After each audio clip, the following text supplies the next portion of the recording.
when you think of just from last night coming into tonight, just where do you think these guys are at in confidence and that? Is anything shaken after last night?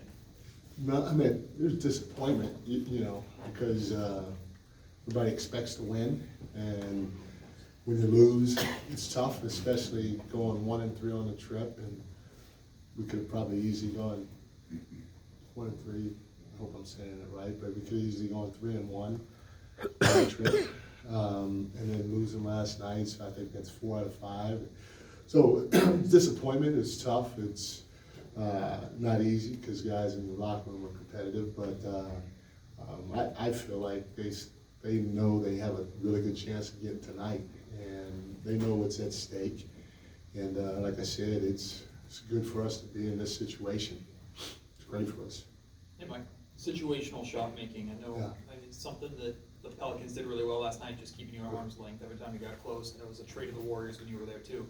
Is that something a team develops, or is that just a character trait that good shooters and good players bring with them to a team? No, you could develop that. I mean, it took Golden State, I don't know, 6-7 years to get to that, and then Draymond had to develop, and it's the reality of it. He's the cog behind that engine, especially on the defense end of the floor. But I thought last night, and the Pelicans are really good defensively. But I thought last night, and I told our guys this, we hurt ourselves in our offensive transition. And we have unbelievable home crowd, and you feel the crowd wanting to get into it every opportunity that they could. And we got out in transition a couple of times, and just it wasn't really forced. We just threw the ball away, or bounced off our leg or foot, or we mishandled it, and every single time it seemed like we did that, they made us pay. And they shot the ball well, but probably shot it. Not probably. They shot it better than what they normally do. And the two hot guys were 15 for 24 or something like that, or from the field. That hurt us. But when you have Alvarado hit 3, especially, 2 of them I think can pull a transition after a turnover, and Dyson Daniels hit one. We two-way stunned it in the strong corner, and those are the ones that kill you. But man, I felt we really hurt ourselves by not being able to have opportunities to shoot in transition, and giving them easy opportunities the other way that they converted. So that you give them credit. I think our team is developing on that end of the floor, and I think we have a chance to get there. I'm pleasantly surprised where we are right now compared to where we were even a month and a half ago. So we're heading in the right direction. We gotta, I guess it might take a little bit more time, I'm not sure. Hi, Mike. Chris Webber in the building tonight. You were a young assistant in the league when he was here. I just wonder, kind of what your recollections are about like his time here and those teams and the brand of basketball that they played. First thing when you said a young assistant, I remember I had a flat top, at the time. But the sad part about it, my flat top started about right there. I was just holding on to it as long as I could. But C-Web, great guy, extremely talented, and really, it's how do you want it? He could shoot the 3. He had a medium game. He could finish at the rim. He could post up. He was an underrated passer as well.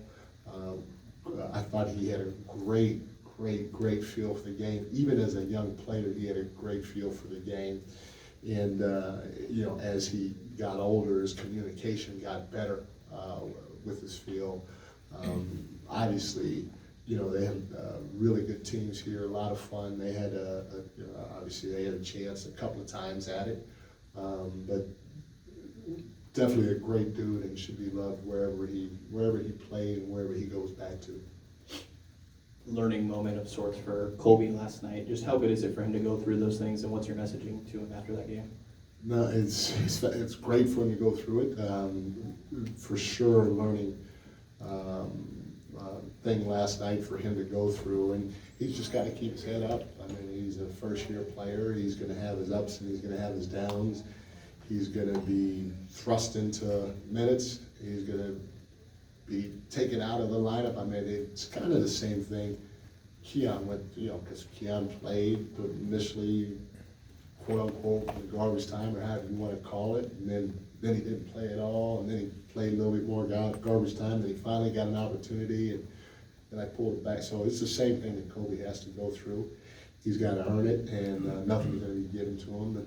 But in the same breath, every young player, and sure, even veteran players make mistakes. You just got to find a way to stay confident and believe in your abilities, and know what you can do to help the team while limiting your mistakes. So to me, it's great that he's going through it, but I'm fine with how, I wish he played better, but I'm fine with what happened last night with him.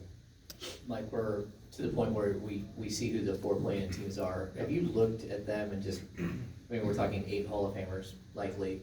We're talking 3 of probably the top 10 players of all time that are in this group with you, and just kind of what that means over the next couple of days and how you guys are gonna handle defending guys like KD, LeBron, Steph. James, you got a great point. There are a lot of talented individuals that can score the ball, that have been in big games, and again, it's great for our guys to be able to have to go against those types of players and learn in any situation that we're going to face. But if we play the right way, if we get out and transition, in these situations, you don't want to go against a set defense all the time, especially against teams that have deep playoff experience and or a championship experience. You've got to find ways to get easy baskets, and so that's got to be our number one goal, is to get out, transition, and run, and not only playing fast in the full court, but also you make them work in the half court. And the only way to do that, in my opinion, because if you look at who we're playing right now, we don't have guys that are gonna just boom boom slice you up and dice you up like Book and LeBron and KD and Steph and all that. But so we have to do it with pace in the half court too. Our pace has to be at a high level, and like I said before, if we get an open look, man, we got to let it fly. If we can put pressure on them at the rim and finish, great. If you draw 2 or 3, you got to kick it and start the domino effect right there. And then defensively, we're gonna have to give those guys different looks. We're gonna have to be really, really, really sharp in our coverages, because we're gonna probably have to double team on multiple occasions, and we can't be hesitant with it. Like even last night with Valanciunas, when we started HB on him, our double teams, we went. But if you think back, you kind of you can't chop your steps against a team that has an advantage in a certain position. You got to go body to body, get them on their heels, and see if you can have somebody else beat you. And so, playing fast, not just in the full court, but half court too, and mixing up our coverages while being aggressive defensively, going to be big for us, because we have some good players, great players that we're going to face in this run. Coach Brown, have you talked to your players about managing these next few days, since these games kind of like bunched together? You'll play again Sunday, and possibly you could be playing again, next Tuesday. And what's the preparation that goes into that? Yeah, so obviously we played yesterday, and we're playing tonight. Tomorrow we'll give them off. They know tomorrow they're going to get off, and then Sunday we'll meet here and prepare for the game and go from there. And then after that game, they'll get off their feet. We'll figure out what day we're going to play and kind of go from there. But we understand, and we've tried to be conscious of it as a staff, to give them rest. For instance, yesterday we had an abbreviated shoot around. We came in and got a lot of shots up and just walked through what our assignments were going to be defensively.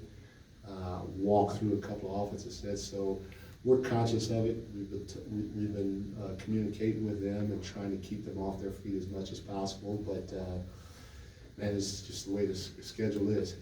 Most times when you have a back-to-back, your next game is usually in the evening. That you play 3 games in 4 nights.